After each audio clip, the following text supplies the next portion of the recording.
기념회 함께 꿈꾸다 북콘서트를 하도록 위해서 다른 세 분을 함께 모셨는데요. 저자 민천식님, 배우자 박경희님, 공명수 대진대 교수님, 서용주 도시계획 박사님을 모시고 콘서트를 진행하도록 하겠습니다. 네 분을 큰 박수로 모시겠습니다.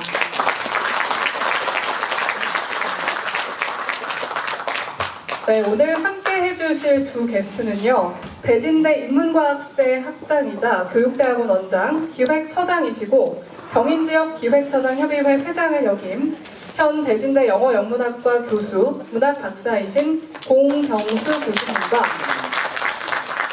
중앙도로명구소위원회 위원, 서울시 기술심의위원이시자 도우건축 대표, 도시계획학 박사이신 서용주 박사님이십니다.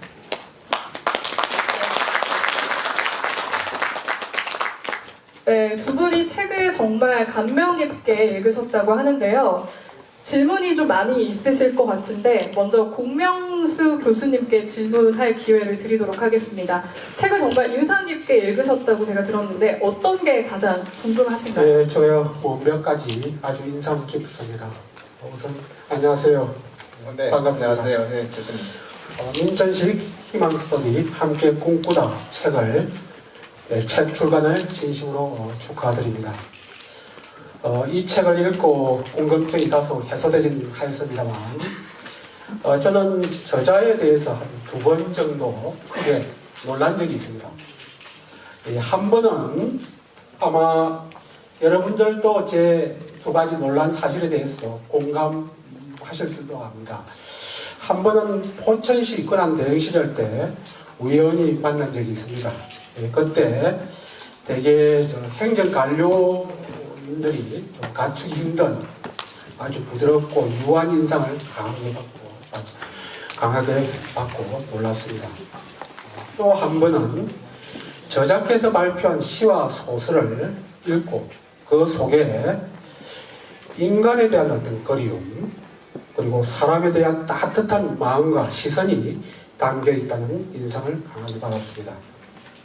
저자의 시와 소설 속에 휴머니즘의 향기가 듬뿍 담겨 있다는 것을 강하게 느끼면서 또 한 번 놀란 적이 있습니다. 공무원으로서 바쁘신 가운데서도 시와 소설에 관심을 갖고 꾸준히 발표하신 특별한 이유나 동기가 있으신지 좀 말씀해 주시면 고맙겠습니다. 네, 감사합니다. 저는 이제 공학 쪽을 전공했기 때문에 인문학적 요소가 좀 부족하지 않느냐 해서 제가 또 시나 또 소설 이런데 강의를 좀 많이 듣고 좀 그에 대한 좀 관심도 있었습니다. 그래서 시 같은 것도 써보고 그리고 소설에 대해서도 한번 써보고 소설의 주인공 소설을 쓰게 되면은 제가 이제 주인공이 되는 이런 감도 느끼게 돼서 그쪽으로 좀 관심을 갖게 됐습니다. 감사합니다. 네, 그러면 이번에는 도시에 관해서 하실 질문이 있으시다고요. 다음 질문을 한번 들어볼게요. 사실 저는 영어영문학과 교수이지만 사실 한 20년 정도 포천을 중심으로 해서 생태 환경 단체 활동도 하고 기고도 좀 하고 이렇게 포천 지역 사회에 대해서 상당히 관심을 가져왔습니다. 그래서 말씀드리는데 저자의 책에서 강조하고 있습니다만 포천시는 도농복합도시지 않습니까? 도농복합도시로서 기존의 자원을 충분히 활용하면은 자연 친화적이고 환경 친화적인 도시로 발전할 수 있는데 사실 제가 이제 한 20여 년 이상 지켜본 결과 발전은 없고 자연 훼손만 심화되는 악순환이 좀 반복돼 왔다는 인상을 지울 수가 없습니다. 도시공학 박사로서 이 시장님, 이 부시장님은 어떻게 좀 다른 견해가 없는지 알고 싶습니다. 네, 고맙습니다. 또 여기 또 도시계획 또 전문가가 계시니까 우리 이우종 교수님이 계시니까 또 말하기가 좀 조금 저간데요. 우리 도시가 보면은 너무 좀 그 개별 입지, 개별적으로 개발하다 보니까 이게 난개발이 되고 그래서 도시가 또 슬럼화되고 이런 문제점이 있습니다. 보면은 저 공장 같은 거라든가 건물이 뭐 개별 그 건물들도 산을 갖다가 그냥 절토를 해서 자연 형상을 변경해서 집을 짓는다든가 이렇게 해서 자연이 많이 훼손되는 이런 감이 없지 않아 있습니다. 우리 지역은 또 자연이 수려하고 이러기 때문에 자연 친화적인, 친환경적인 이렇게 개발이 돼야 되는데 외국에 여기 계신 분들도 많은 외국에 나가 보셨으니까 아시겠지만 유럽 쪽 스위스라든가 오스트리아에 가면은 자연과 어울리도록 건물을 짓잖아요. 그래서 자연을 전혀 훼손하지 않고 자연 친화적으로 건물을 짓는 이런 우리도 그런 쪽으로 앞으로 도시를 해야 되지 않을까. 무조건 그 자연 형상을 그냥 변경해서 짓는 게 아니라 자연과 더불어 어울리도록 이렇게 친환경적인 생태 도시 쪽으로 개발해야 되지 않을까 이렇게 생각을 해봅니다. 네, 스위스, 오스트리아의 사례에서 볼 수 있는 것처럼 정말 환경과 조화되는 도시 계획을 세워야 한다 이렇게 말씀을 해주셨는데 그러면 이제 도시 계획에서 나아가 또 주거 환경으로서의 도시에 관한 궁금증이 있으실 것 같아요. 예, 뭐 이 주거 환경에 대해서도 상당히 좀 관심이 많고 묻고 싶습니다. 이 저자께서 이 책에서 전문가 입장에서 또 지적하고 계신 걸로 알고 있습니다. 요즘 도시 발전의 최대 관심사는 행복하고 쾌적한 도시 건설입니다.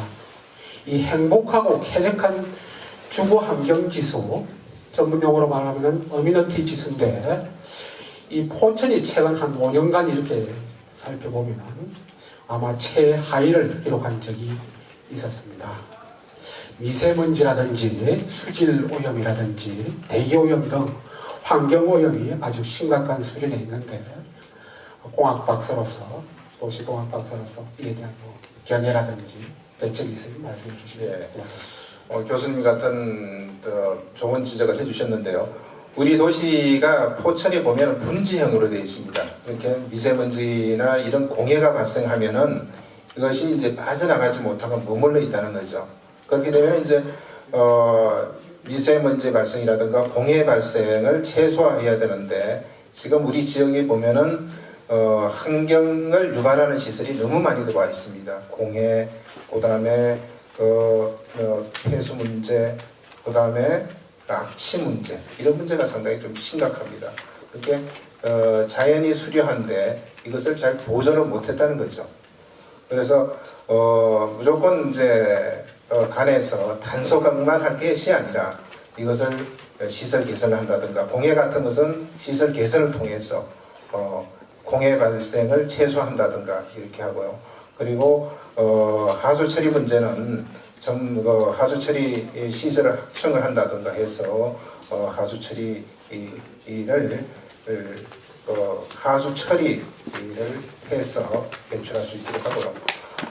그 다음에 악취 문제는 여러 가지로 이제 정부 지원을 받아서 한다든가 해서 시설 개선 현대 사업을 한다든가 그 다음에 악취 탈취제라든가 이런 것도 간에서 지원을 하고 정부의 보조로 무조건 이제 단속을 한다든가 그 다음에 개인 보고 부담을 시켜서 한다는 것은 상당히 어려운 점이 없습니다. 이것은 우리가 강과 민이 합심을 해서 이것을 풀어나가야 되지 않을까 이렇게 제안해 봅니다. 네, 시설 개선을 중심으로도 해결을 하고 정부 지원도 많이 필요하다 이런 의견을 제시해 주셨는데 이제 다음으로 또 한 분의 도시계획학 전문가이신 서용주 박사님께 마이크를 한번 넘길게요. 책을 보시면서 또 도시에 대한 철학에 대해서 많이 느낀 바가 있으셨을 것 같은데요. 질문 한 가지 해주실까요? 예, 저는 민천식 박사 오늘 저자님과 같이 공부를 했고요. 저는 건축 설계를 하고 있습니다. 건축사입니다. 오늘 저자께서는 이 책을 내시면서 여러분도 오늘 책을 사셨을 텐데 보니까 이 챕터를 4개로 구성을 했네요. 하나는 가족적인 가족 희망 스토리, 포천 희망 스토리, 미래 희망 스토리, 또 민천식 희망 스토리 하면서 본인이 생각했던 그런 포천에 대한 무한 사랑과 문제점들을 이 책에 담았습니다. 그런데 이 챕터 4에 보면 시민이 포천시의 미래를 결정한다 이런 그런 챕터가 있는데요. 제가 이 포천을 이렇게 오다 보면 43번 그 국도에 축석고개를 지나오지 않습니까? 네, 그 축석고개를 지나서 이렇게 들어오다 보면 거기에 굉장히 그 노후된 건축물이 많고 그 다음에 그런 음식점이라든가 할인점이라든가 막 이런 것들이 많아가지고 어떻게 보면 널브러진 그 간판들이 굉장히 많아요. 그리고 글자들이 너무 커가지고 이런 것들이 굉장히 혼란스럽고 산만한데 그래도 도시계획 박사님으로서 이런 것들을 어떻게 아름답고 정리된 도시로 가꿀 수 있을지 이 책에서도 많이 고민을 했던데 그에 대한 그 저자의 견해를 한번 들었으면 합니다. 네, 하여튼 서 박사님 진짜 좋은 지적해 주셨습니다. 우리 도시에 진입하는 진입로가 바로 43번 축석고개를 넘어오는 그 길이거든요. 이게 우리 도시의 주도로에 옛날에 포천구리간 고속도로가 생기기 전까지는 주도로인데 도시의 얼굴인데도 불구하고 그 주변이 간판이 난립되어 있고 그리고 전주 그 다음에 건물이 전부 다 그 가건물로 되어 있어요. 그래서 상당히 난립되어 있는 거죠. 그게 도시의 흉물로 작용하는 거죠. 이것을 개선하지 않고는 우리 도시의 미래는 없다 이렇게 볼 수가 있습니다. 그것은 이제 전문가를 하고 전문가의 조언을 받아서 이제 디자인을 해서 개선을 해야 되겠죠. 그게 간판이 아름다운 도시. 그리고 전주 같은 것은 지중화 사업을 한다든가 이것은 우리가 지방비에서 50% 전주시설은 한전에서 50% 부담을 합니다. 그래서 그래서 예산을 세워서 해야 될 거고 그 다음에 건물 노후된 건물도 리모델링을 해서 겉모양을 좀 아름답게 꾸미자는 거죠. 이것도 건물주한테만 부담을 시켜서는 안 될 겁니다. 그래서 이것도 우리 시비나 국비를 받아서 같이 매칭으로 사업을 해야 되지 않을까 생각을 하고 있고요. 그 다음에 보면은 주변에 도로변에 보면은 풀만 무성하거든요. 이것을 갖다가 공원화, 소공원화 개념을 도입을 해서 아름다운 공원이 될 수 있도록 이렇게 꾸며야 되지 않을까 저는 이런 방안을 가지고 있습니다. 네, 도로의 재정비와 함께 미관상에도 재정비도 함께 필요하다 이런 의견을 제시를 해주셨는데요. 이제 박사님 질문 한 가지만 더 받을게요. 네. 또 먼저 번 질문한 그런 것들을 이렇게 앞으로 이제 행운의 여신이 또 함께 하셔가지고 이 포천의 행정을 책임지실 그런 자리에 혹여 하신다면은 우리 자작께서 이렇게 다 하시려고 하지 마시고 이렇게 전문가들의 이렇게 자문과 좀 이런 걸 전문가를 적극적으로 좀 이렇게 영입해서 함께 이렇게 고민하시기를 좀 권해드리고요. 이번에 제가 하나 이게 비단 포천시의 문제만은 아닌데 이 전국적인 문제입니다. 전국적인 인구 문제인데 당연히 아시리라고는 생각을 합니다만은 포천시 인구가 얼마입니까? 현재 우리가 포천시 인구가 15만 3천입니다. 인구가 계속 줄고 있는 추세입니다. 15만 3천. 예, 이 책에도 이렇게 기록을 했던데 포천이 14개 읍면동에 약 15만 3천 명 인구가 거주하고 있다 이렇게 쓰시면서 세종 포천 간 고속도로가 개통이 되면서 진입은 훨씬 수월해졌는데 포천시가 시로 승격이 되면서 2007년을 정점으로 해서 인구가 계속 감소를 하고 있다고 이런 통계를 제시하셨습니다. 그러면서 그에 대한 굉장히 고민을 하고 있으셨는데 이 역시 도시가 발전하고 국가가 발전하려면 제일 중요한 게 사실은 무엇보다도 인적 자원인데 포천시원은 2007년을 정점으로 인구가 이렇게 감소하고 있어서 큰 그런 것들이 고민거리다 이렇게 했는데 그렇다면 이런 분야에 대해서 혹시 행정 책임자가 되면 어떤 정책 내지는 아이디어를 가지고 인구 유입이라든가 인구 증가할 수 있어서 포천시가 다른 시에 이렇게 뒤지지 않게 인구 정책을 쓸 수 있는지 국가적인 문제이지만 사실은 포천시의 또 문제입니다. 이것에 대해서 저자의 견해는 어떠신지. 예. 네. 도시의 구성 요소 중에 가장 중요한 게 인구죠. 인구가 지금 포천 세종 간 고속도로가 생기면서 우리 시민들은 인구가 늘 거다. 그 다음에 급속도로 발전을 할 거다. 이런 기대를 가지고 있었습니다. 그런데 그와 반대로 지금 인구는 계속 빠져나가고 유출되고 있다는 거죠.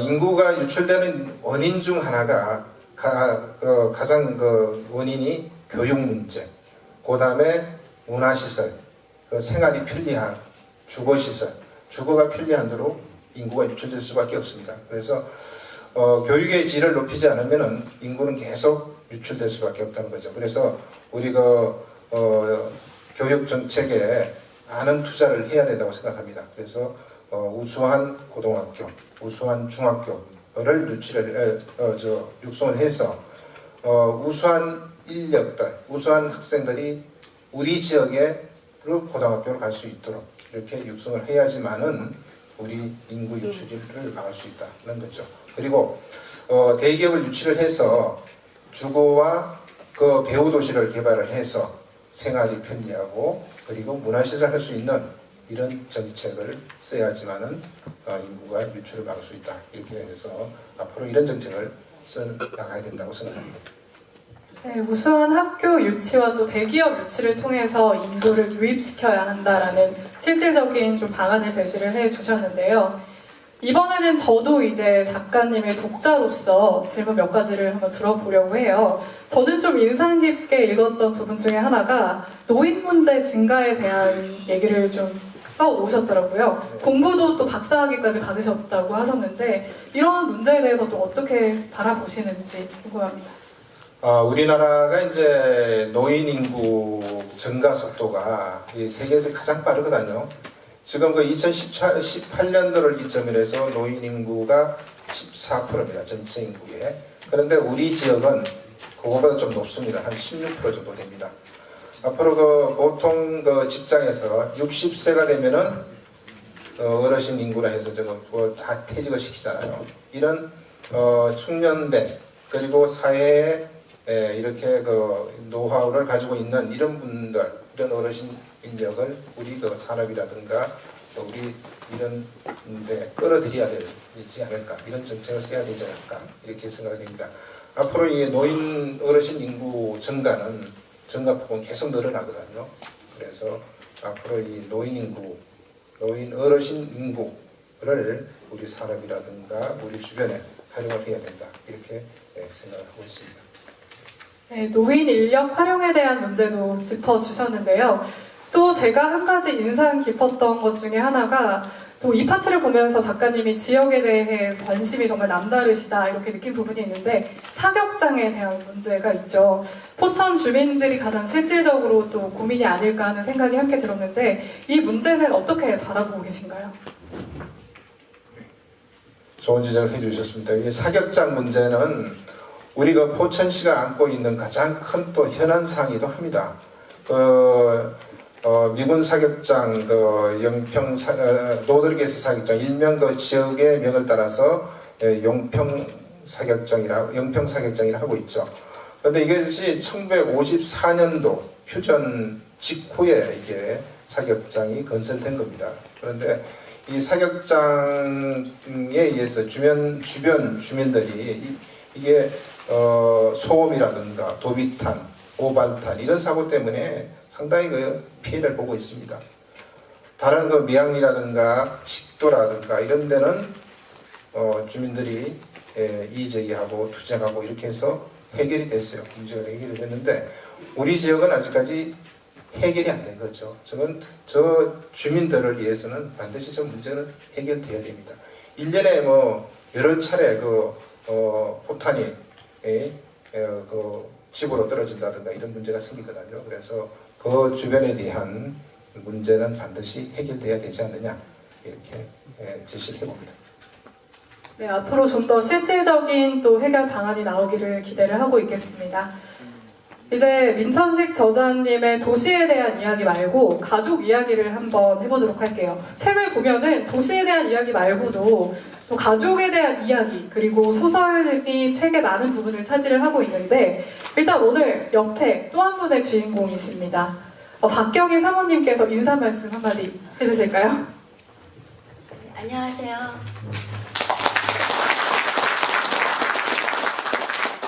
민천식 저자의 아내 박경희입니다. 네, 다시 한번 박수 보내주세요. 옆에 계신 박경희 사모님께서 아내로서 보시기에 네. 우리 민천식 작가님의 가장 큰 장점이 어떤 걸까요? 남편과 결혼한 지 30년이 되었거든요. 처음 만났을 때나 세월이 흘러 지금이나 그 변하지 않는 마음이 너무 좋습니다. 네, 책에도 그런 마음을 써주셨는데 정말 한결같다라는 말만큼 또 칭찬이 될 수 있는 말이 없는 것 같아요. 이제 반대로 민천식 작가님께 30여 년을 묵묵히 지켜준 우리 박경희 사모님과 그리고 가족들께 고마움이 정말 크실 것 같거든요. 한마디 해주실까요? 네. 제가 이제 그 직장 생활을 하고 공직에서 이제 뭐 한 38년간 근무를 했는데요. 저를 이제 묵묵히 지켜주고, 제가 이제 가정에 대해서는 아무래도 소홀할 수밖에 없죠. 그래서 이제 가정일이라든가 애들 키우는 문제는 집사람이 불평 없이 키워줬기 때문에 제가 원만하게 직장 생활을 할 수 있지 않을까. 이 점에 대해서 상당히 고맙게 생각합니다. 예, 고맙습니다. 네, 앞으로 두 분 더 행복하게 사시라고 큰 박수 보내드릴게요.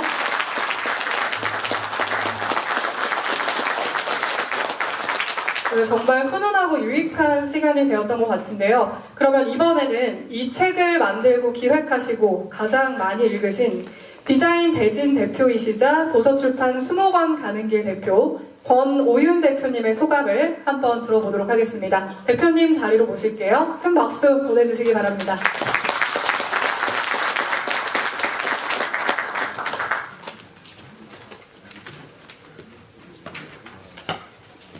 깜짝 놀랐습니다. 제가 여기 서도 되는 건지 모르겠네요. 반갑습니다. 이 책을 만든 여기 디자인 대진 출판사 대표입니다. 반갑습니다. 보다 이렇게 훌륭하신 분이 좋은 글을 써서 만드는데 되게 영광스럽게 썼었고요. 읽었었고 교정도 했었는데 보다 보니까 너무 감동적인 것들이 많았었습니다. 아마 사장님이 갑자기 온 이유가 저는 여기 책자에 보면 아마 당신을 존경합니다 31페이지에 그 가족의 아버님에 대한 이야기가 있었었는데 그 저자의 이야기보다 우리 가족들, 우리 아버지 얘기가 있던 것 같습니다. 만주 수용소에서 탈출했고 유교를 만나고 그리고 그 영화 같은 이야기가 있었는데 그 내용을 가지고서 저자께서 시를 쓰셨더라고요. 그래서 아버지란 시인데 그 아마 페이지가 제가 한번 같이 읽어보고 그랬습니다. 제가 잘 말을 못하기 때문에 그냥 시 한 구절만 읽고서 그 소감을 대신하겠습니다. 40페이지인데요. 같이 한번 공감을 가졌으면 좋겠는데요. 나의 아버지입니다. 나의 아버지 민천식, 모진 풍파를 견디며 이름 없이 사시다 나의 곁을 떠나신 나의 아버지. 시대의 암흑기에 많은 고통 속에서도 세상을 원망도 하련만 한마디 원망도 없이 시대의 아픔을 온몸으로 저항해 오신 나의 아버지.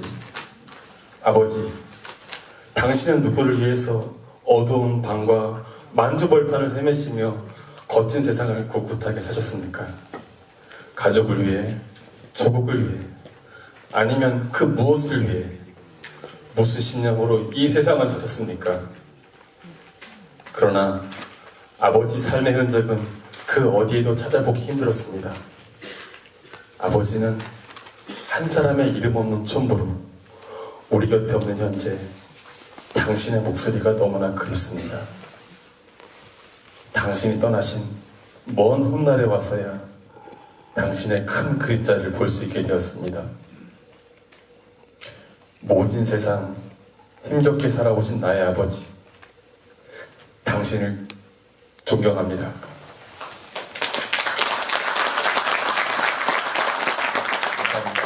네, 좋은 낭송을 해주신 대표님께 다시 한번 큰 박수 보내주시기 바랍니다.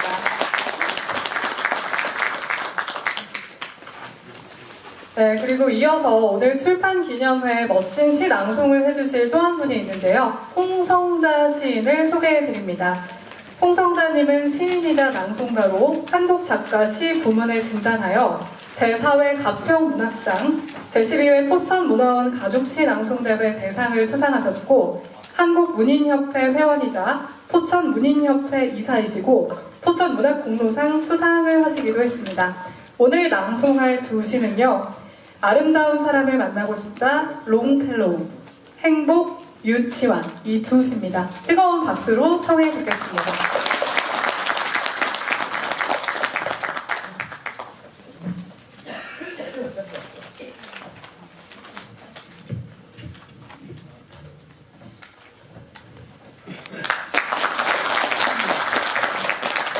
함께 꿈꾸며 함께 공감하는 시간 되시기 바랍니다.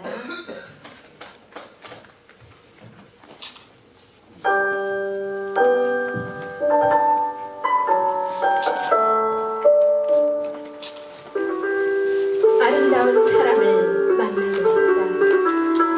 롱펠로우.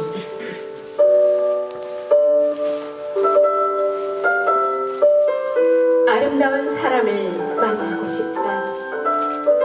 항상 마음이 푸른 사람을 만나고 싶다. 항상 푸른 잎새로 살아가는 사람을 오늘 만나고 싶다. 언제 보아도 언제나 바람으로 스쳐 만나도 마음이 따뜻한 사람, 밤하늘의 별 같은 사람을 만나고 싶다. 세상의 모든 유혹과 폭력 앞에서도 흔들리지 않고 언제나 화해와 평화스러운 얼굴로 살아가는 그런 세상의 사람을 만나고 싶다. 아름다운 사람을 만나고 싶다. 오늘 아름다운 사람을 만나서 마음이 아름다운 사람의 마음에 들어가서 나도 그런 아름다운 마음으로 살고 싶다. 아침 햇살에 투명한 이슬로 반짝이는 사람, 바라다 보면 바라볼수록 온화한 미소로 마음이 편안한 사람을 만나고 싶다. 결코 화려하지도 투박하지도 않으면서도 소박한 삶의 모습으로 오늘 제 삶의 갈 길을 묵묵히 가는 그런 사람의 아름다운 마음 하나 곱게 간직하고 싶다.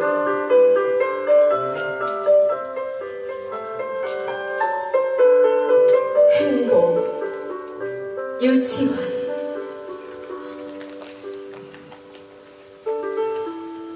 사랑하는 것은 사랑을 받는 이보다 행복하나니라. 오늘도 나는 에메랄드빛 하늘이 환히 내다보는 우체국 창문 앞에 와서 너에게 편지를 쓴다.